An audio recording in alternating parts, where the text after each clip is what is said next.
සුබ දවසක් මගේ දුවල පුතාලා හැමෝටම. ඉතින් පුතේ අද අපේ රචනා මාතෘකාව තමයි මම ගසක් වෙමි. මුලින්ම රචනා මාතෘකාවක් ලැබුණහම මේ මාතෘකාව දෙතුන් පාරක් හොඳින් කියවන්න ඕනි. මොකද මේ මාතෘකාව මොකක්ද මොන කාලෙටද අයිති කියලා හොඳින් තේරුම් ගන්න ඕනි නිසා. මම ගසක් වෙමි. මොන කාලෙටද අයිති? වෙමි. වර්තමාන කාලයට. එහෙනම් මම එහෙනම් මං ගැන හිතලා තමයි ලියන්නේ. මම ගහක් කියලා හිතලා තමයි මේ රචනාව ලස්සනට අපි ගොඩ නගන්න ඕනි. එතකොට පුතේ මේ වෙමිනි තියෙන්නේ වර්තමාන කාලේ. මම ගසක් වෙමි. එතකොට පුතේ අනිවාර්යෙන් පුතාලා මම කියන පදය උක්තය ලෙස භාවිත කරන්න ඕනේ. කියන්නේ වාක්‍යයේ මුලට ගන්න ඕන.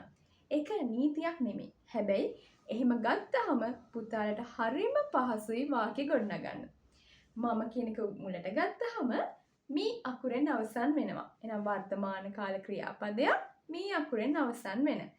ඒ විදිහට අවසන් කරාම අපිට අනිවාර්යයෙන්ම මේ වාක්‍යයේ ලකුණු ලැබෙනවා. මේ වාක්‍ය කෙනෙක් කියන මාතෘකාවට අදාළ වෙන්නත් ඕනි. හරි. එහෙනම් මම කියන උක්ත පදයට අනුව අවසාන ක්‍රියාව හෙවත් ආඛ්‍යාත පදය මී අකුරෙන් අවසන් වෙන්න ඕනි වර්තමාන කාලයෙන්. හරිනේ. එතකොට පුතේ මේ රචනාව ලියද්දි වාක්‍ය රචනයක් නේ අපි ලියන්නේ. මේ වාක්‍ය ගොඩාක් දීර්ඝ නොවිය යුතුයි. ඇයි? අපි ගොඩාක් ලියන් යද්දි අපිට මතක නෑ මුල උක්තේ පටන් ගත්තේ මොකෙන්ද?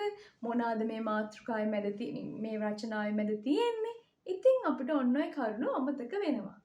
ඒ නිසා පුතේ මේ රචනාවේ වාක්‍ය රචනයක් ලියද්දි ගොඩාක් වාක්‍ය දීර්ඝ කරන්න එපා. වචන 6ට වඩා වැඩි වෙන්න ඕනි. 6ත් 8ත් අතර වගේ වචන ලියුවනම් ප්‍රමාණවත්. එහෙනම් පුතේ කොහොමද මේ රචනාව මුලින්ම ගොඩනගන්නේ? මම ගසක් වෙමි. මේ මම තමයි දැන් මේ ගහ. එහෙනම් මුලින්ම අපි කියන්න ඕනි මගේ විස්තරය නේද? ඔව්. මම මෙන්න මේ වගේ ගහ. අන්න ඒක කියන්න ඕනි. ඊට පස්සේ එකින් එක මගෙන් අනිත් අයට තියෙන ප්‍රයෝජන. මගෙන් අනිත් අයට තියෙන ප්‍රයෝජන එකින් එක අපි වෙනම වාක්‍ය විදිහට ලියන්න ඕනි. හරි. අපිට ගස්වැල් නැතුව හුස්ම ගන්න පුළුවන්ද? මේ ජල උල්පත් එහෙම තියෙන්නේ රැඳිලා තියෙන්නේ ගස්වැල් නිසා නේද? අපි මේ ආහාර ලබා ගන්නෙත් ගස්වැල් නිසා නේද? එහෙනම් මේ කරුණු ටික ලස්සනට ගොනු කරලා අපි වාක්‍ය රචනයක් ලියමු.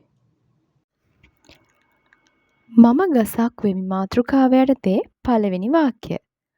මම අතුපතර විහිදී ඇති රූස්ස ගසක් වෙමි. දෙවෙනි වාක්‍ය. මම ජල උල්පත් ආරක්ෂා කර ගැනීමට උපකාර කරමි. තුන්වෙනි වාක්‍ය. මම මිනිසුන්ට මෙන්ම සතුන්ටද ආහාර පාන ලබා දෙමි. හතරවෙනි වාක්‍ය. මම සියලු සතුන්ට ජීවත් වීමට අවශ්‍ය ඔක්සිජන් වායුව පරිසරයට මුදා හරිමි. පස්වෙනි වාක්‍ය. මාගේ ශරීරයේ වාසස්ථාන සාදා ගැනීමට මම සතුන්ට අවස්ථාව ලබා දෙමි. මෙන්න මේ විදිහට අපිට ඉතාම සරලව වාක්‍ය රචනයක් ගොඩනගා ගන්න පුළුවන්. එහෙනම් නැවත දවසක හමු වෙමු.